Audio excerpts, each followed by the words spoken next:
Cuba pode estar à beira de um colapso total. A ilha está sufocando sob um bloqueio de petróleo imposto pelos Estados Unidos e a mudança de regime parece iminente para o regime comunista. Bem-vindo ao America Uncovered. Sou Chris Chappell. Deixe uma bandeira americana ou cubana nos comentários para mostrar engajamento ao YouTube. E para garantir que você ainda está inscrito, o YouTube tem o hábito de desinscrever as pessoas sem avisar. Então vamos falar sobre Cuba. Cuba, uma nação conhecida por sua cultura vibrante, praias de areia branca intocadas, charutos finos feitos à mão e comunismo. Sim, por mais de 65 anos, Cuba tem sido uma pedra no sapato dos Estados Unidos. Seja apoiando insurgências comunistas pela América Latina e África, enviando criminosos deliberadamente para os Estados Unidos como refugiados ou quase causando uma guerra termonuclear global. Mas tudo isso pode estar prestes a mudar. Segundo o presidente Trump, o fim do regime comunista de Cuba é iminente. Cuba vai fracassar em breve. Cuba é realmente uma nação que está muito perto de fracassar. Ok, tudo bem. Presidentes americanos têm dito esse tipo de coisa há mais de meio século, mas a operação da Venezuela do mês passado mudou tudo. Veja, Cuba, sob o comunismo, nunca teve realmente uma economia digna de nota. Claro, havia turismo, cana-de-açúcar, charutos e afins, mas sempre dependia de apoio estrangeiro, geralmente da União Soviética. E até recentemente, países como Venezuela e México mantinham as luzes acesas através de envios constantes de petróleo barato. Mas tudo isso acabou.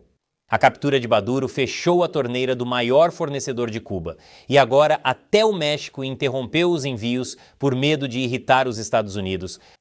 E o petróleo que eles ainda têm em reserva está acabando rápido, de acordo com a Kepler, uma empresa de dados que acompanha energia e transporte marítimo no mundo todo. Cuba tem de 15 a 20 dias de petróleo restantes. E como eles escreveram isso em 29 de janeiro, isso significa que Cuba pode ficar sem petróleo já amanhã. Eu sei que pode parecer precipitado, mas a situação está ruim. Veja, Cuba recebeu o último carregamento de petróleo do México em janeiro. Isso cobre uma taxa de cerca de 3.000 barris por dia, mas o que Cuba normalmente recebia no ano passado era 37.000 barris por dia. Como você vê neste gráfico, isso é quase nada. Cuba já estava lidando com apagões rotativos antes de tudo isso acontecer, mas agora a ilha fica sem eletricidade durante a maior parte do dia. A situação ficou tão ruim que Cuba realmente ficou sem combustível de aviação, o que significa que não há mais voos entrando ou saindo. Lá se vai o dinheiro do turismo. Tenho certeza que meus jogadores de trópico reconhecem uma espiral da morte quando vem, e não apenas no sentido figurado, mas literalmente. A ONU alerta que a escassez de petróleo em Cuba pode resultar em um colapso humanitário.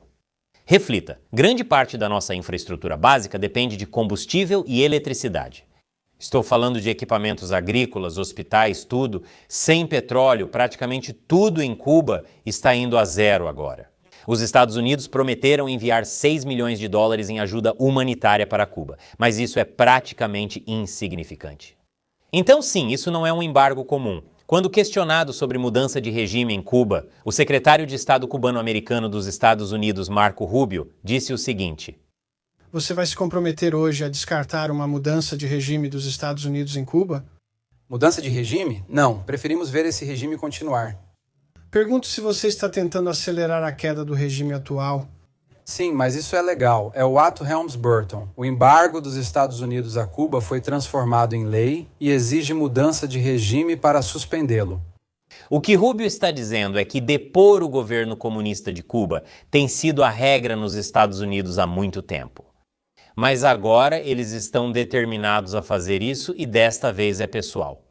De acordo com suas memórias, Rubio sonhava em liderar um exército de exilados cubanos para derrubar o regime de Castro. Talvez ele consiga adicionar presidente de Cuba à sua lista de títulos, embora isso possa ser um pouco exagerado.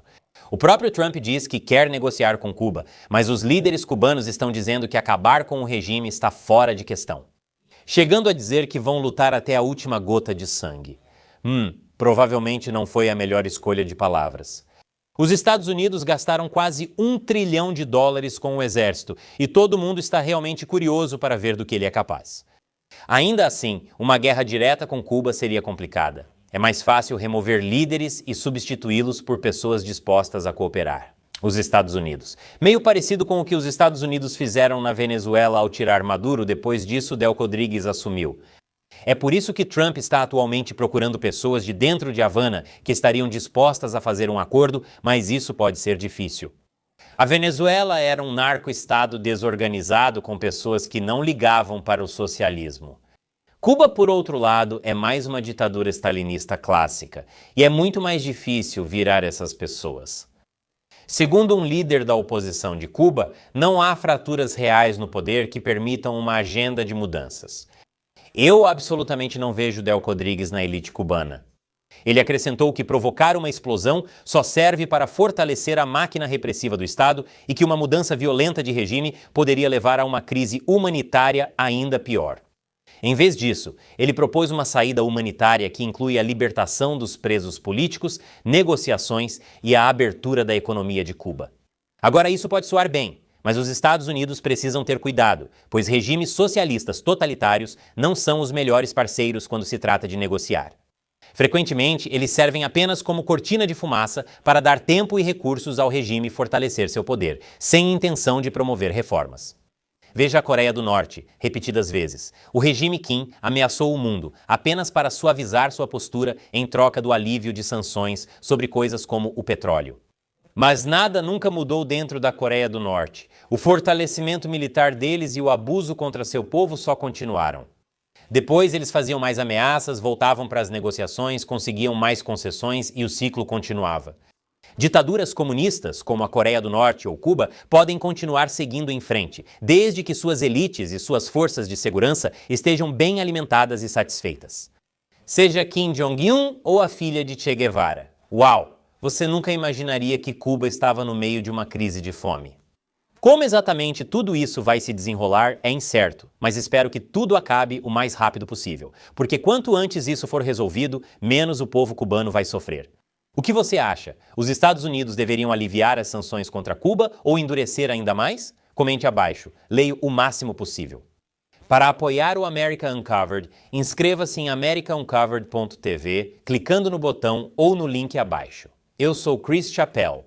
Obrigado por assistir ao America Uncovered.